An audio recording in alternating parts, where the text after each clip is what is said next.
Do you see any signs of a prerequisite leadership training in all these people who are coming out, especially those who are gunning for the #1 position, which some of us think that you should have done a few things that will be on your CV that should qualify you for that post? Okay, so let me start from the last thing you said about some people in their 30s and early 40s who want to be president and all that. It's not about the age. I know it's not about it's about the experience. The experience, yes. And I'm sitting and I'm asking myself, what do you have in your resume to run a country as complex as Nigeria? You don't have that requisite experience. So you need to start from somewhere. House of Assembly. What's wrong with starting from House of Assembly? What's wrong with being local government chairman? Yeah. I mean, that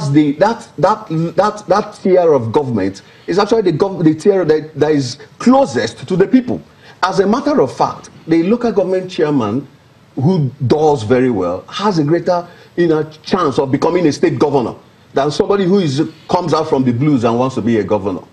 So that's one. Two, to answer the question of leadership, thank God, today we have a lot of people offering leadership, offering mentoring in terms of leadership, in terms of values and virtues, that one needs to, inculcate in order to become the leader you ought to be.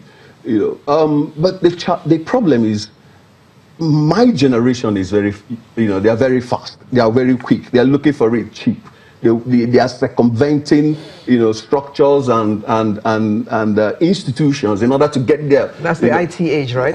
Of course, they call it Generation X now, right? Yes. So that's the challenge I have. I'm not seeing that, discipline of young people sitting down, wanting to learn, under somebody. I mean, look at Paolo. He had a lot of people who sat under him, learned over a period of time, and at the end of the day, they became shining stars, bright lights, lode stars in places they found themselves. But I'm not seeing that today, and that's the problem I'm having. I'm sure he has a response to that. Oh, sure. As much as I would want to agree, that the governance process, attaining that height of leadership is a process, and of course, it's a learning process. Young people should be willing to get into the system and learn gradually, before they get to the top.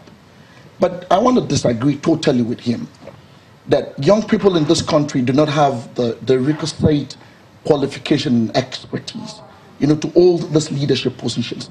Because what you need to understand, two things. Where exactly are we coming from? The founding fathers of this country and the leaders of Nigeria, at independence, whom, according to history, up until today, are one of the best crop of leaders that we've had. This country did better in those days than we're doing in recent times. Two things about those people is clearly not in tandem with this position. And that's what Nigeria's history about good leadership has been about. There were young people in their 30s. There were people whom, in most cases, were either coming, from overseas, where they've had some of the best education, or some of them have worked in private sectors, where they've made an impact, and they moved straight into positions of leadership in the public sector.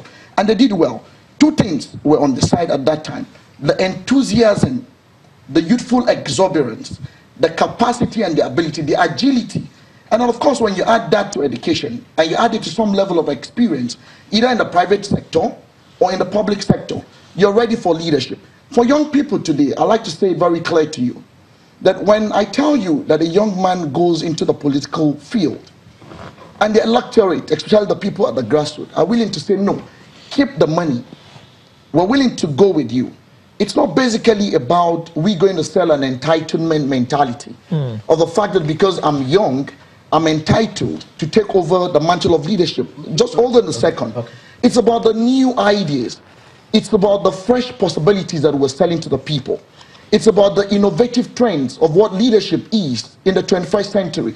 If a country like France, where its president has a capacity to control a nuclear weapon, and a country like the United States of America, which is seen as a leader of modern day, democracy, like the leader of the new world, could entrust leadership into the hands of people from the ages of 18 to 35 respectively, then we need to understand that, and they're doing extremely well.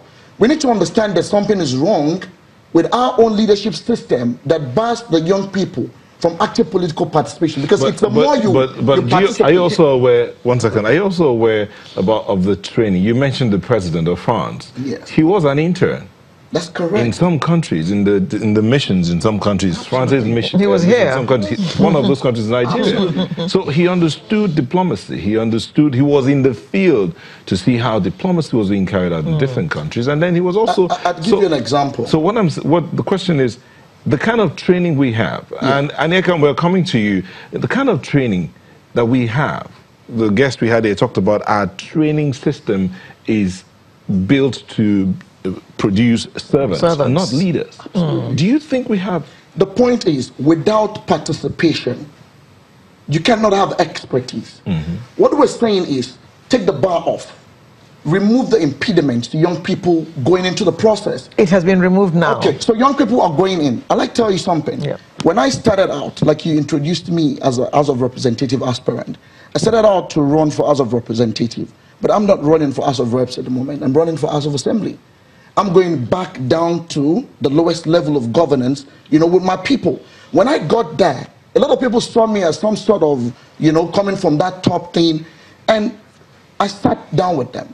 I looked at the realities on the ground. I consulted with the people. The zoning formula does not favor my own local government where I come from. I'm going to be on an head-on coalition with my people politically. And so they said, look, the best thing you can do is do something that is in consonance with the wishes and aspirations of the people. Okay. And I dropped it. Okay. I'm going for House of Assembly now. All right, hold on. Let me get to Anieka. Anieka, do you see, what I wrote here, I said, do you see a clear vision amongst the different young Nigerians who are vying for one position or the other? Do you see them distinctly saying, this is what I want to go and achieve, this is what I want to change, or this is what the young who are seeking political office are bringing to the fray in Nigeria, are bringing to the table to change this country? Without talking about the experience question, do you see a clear vision? Do I see a clear vision? I see, for the most part, an alignment or an agreement, if we would call that we need to change the level of political participation and the players in that space. However, once you go past that, I'm not convinced that perhaps we need to all have one broad vision.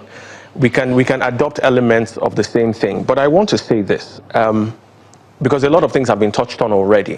One is that when it comes to training, young people are being trained for leadership all the time. That is the truth. Young people are being trained for leadership all the time. There are a lot of young people who are interns right now, like you referred to Macron, who are senior special advisors, who are special advisors, who are technical advisors, who have come through the ranks, but they're not being represented. And that leads to the other point that Abdullahi has been speaking about, which is inclusion. So while we have the Not Too Young to Run bill, there are two major barriers that are militating against that actual push or that actual viability for our participation in politics. And okay. One of them is financial inclusion. Okay, Anieka, hold your thoughts on that area of financial inclusion. We'll come back after this short break and you continue from there. Please join us again.